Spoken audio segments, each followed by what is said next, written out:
బాబు guarantee బాబు surety భవిష్యత్ guarantee ఇస్తున్నాము. దాని మీద చాలా ఆసక్తి ఉంది ప్రజల్లో.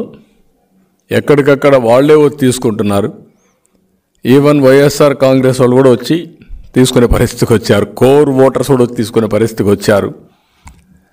ఎందుకంటే వాళ్ళు ఇచ్చే దాంట్లో మీరు చూస్తే అవి కూడా మనం గుర్తుపెట్టుకోవాల్సింది, పచ్చి మోసాలు చేసి 99% మేము ఇచ్చేసామని కథలని మాట్లాడుతున్నారు. ఏమీ చేయలేదు. చాలా అనామరస్ ఉన్నాయి. అన్ని చెప్పినంత తప్పులే. ఒకే టెస్ట్ అతనికి మనం గుర్తుపెట్టుకోవాలి. మద్యపాన నిషేధం పూర్తిగా పెట్టిన తర్వాతనే మళ్ళీ వచ్చి ఓటు అడుగుతాను, లేకుంటే మేము ఓటు అడగను అన్నాడు.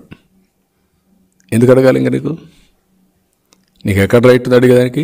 నేను అడుగుతాను. ఒకటి చాలు కదా, ఇంకెక్కడవన్నీ వదిలిపెట్టేయండి.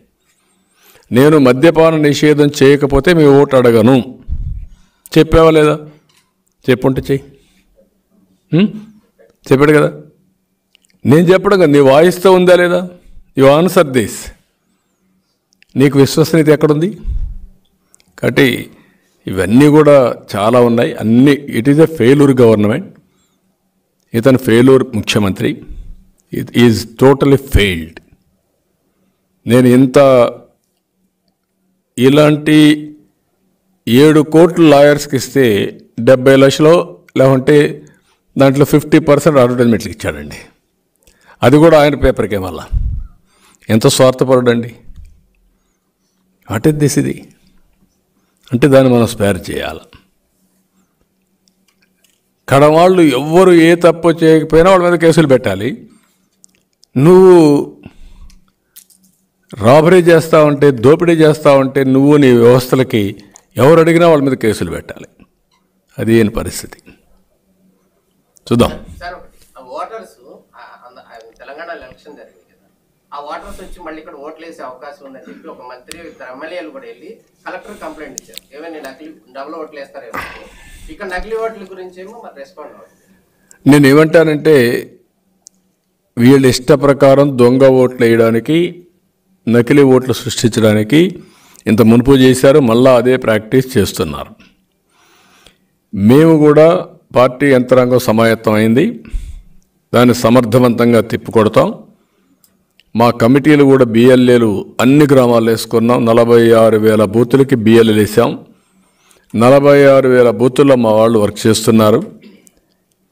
రిమోట్గా ఓట్లు కూడా యాడ్ చేసి డిలీట్ చేసే పరిస్థితికి వచ్చారు. దానిపైన కూడా ఈరోజు ఊర్లో వాళ్ళే ఆ కాన్స్టిట్యున్సీ ఓటరే ఫామ్ 6 కానీ ఫామ్ 7 ఇవ్వాలి. అదే సమయంలో బిఎల్ఏనే ఇవ్వాలి, లేకుంటే వేరే వాళ్ళు ఇవ్వడానికి, మాస్ ఇవ్వడానికి వీలని చెప్పారు. ఇవన్నీ కూడా ఎన్ని పెట్టినా మళ్ళా దొంగ అని అరిసినట్టు. అంటే తెలంగాణలో ఎలక్షన్ అయితే అక్కడ తెలుగుదేశం వాళ్ళు ఎవరైనా ఉంటే, ఆంధ్రప్రదేశ్ ఓటర్స్ ఉంటే ఇక్కడ వచ్చి ఓటేయకూడదా? అక్కడ వేసి ఉంటే ఇక్కడ వేయకూడదు, అది వేరే. అక్కడ ఉంటేనే వేయకూడదు కాబట్టి వీళ్ళందరినీ తీసేయాలి. ఇది ఎక్కడ చదువు అండి? వాడి ఓటు ఎక్కడున్నా నువ్వు కానీ సరిగా చేస్తే వేరే రాష్ట్రాలకు ఎందుకు పోవాలండి? ఎందుకు కర్ణాటకకి వెళ్ళారు? ఎందుకు వేరే రాష్ట్రాలకు వెళ్ళారు? ఎందుకు చెన్నైకి చదువుకు వెళ్ళారు? కొన్ని వేల మంది వెళ్ళారు. ఇక్కడ ఆ ఫెసిలిటీస్ లేవనే కదా. అది మనం గుర్తుపెట్టుకోవాల్సిన అవసరం ఉంది. వాళ్ళ రైట్ అది. వాళ్ళ రైట్ ఎవరు తీసేయలేరు. అదే మరి అక్కడ ఓటు వేసి ఉంటే ప్రొసీజర్ ప్రకారం, చట్ట ప్రకారం ఆటోమేటిక్గా యాక్షన్ తీసుకుంటారు. కానీ ఒక్క దొంగ ఓటు వేయడానికి వీలు లేదు. నేను ఒకటే చెప్తున్నా, మళ్ళీ అన్ని ప్రికాషన్ తీసుకుంటాం. ఎవరైనా దొంగ ఓటు వేయాలి అనుకోని కానీ ప్రయత్నం చేస్తే మాత్రం, దొంగ ఓటు ఎవరన్నా రిజిస్టర్ చేయడానికి ఏ బిఎల్ఓ కానీ ప్రయత్నం చేసినా, అధికార యంత్రాంగం ప్రయత్నం చేసినా జైలు పోవడం ఖాయం. గుర్తుపెట్టుకోండి. ఈరోజు చెప్తాను నేను, we're not going to leave you. తాత్కాలికంగా మీకు వీళ్ళు ప్రొటెక్షన్ ఉంటారు, కానీ శాశ్వతంగా మాత్రం you will be the sufferers. ఏ ఒక్క వ్యక్తిని వదిలిపెట్టాం. సాక్ష్యాలు ఉన్నాయి నువ్వు పెట్టినట్టన్ని.